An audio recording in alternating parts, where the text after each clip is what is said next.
Joined me on my second day of being at a neuroscience conference. So on the second day, I had to present my poster again, and this time I decided to just carry my poster tube around with me everywhere. That way I wouldn't be late for my session again, because on day one I was definitely a little bit late.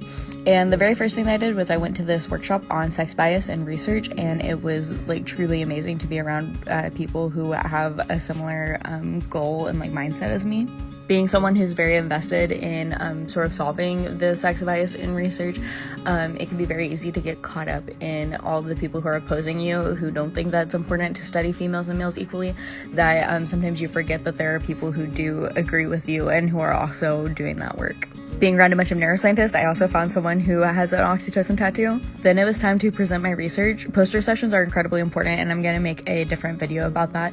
But it was very good to get like input from other people on my work and hear about what other people are working on that might be similar, and sort of figure out like what the next direction to take my work is. Also during my poster session, I got to see a bunch of my TikTok friends who came out to support my work. Then I thought about going to this fancy place for dinner, but I found a Taco Bell across the street and wanted to go there because this was my pregame for my first party of the conference. So if you didn't know, scientists actually party pretty hard when we get around each other. We don't have the opportunity very often, so yeah, we go pretty hard. This party in particular was a bunch of people who study the dopamine system, so people who do research similar to mine, and then it was the end of the night.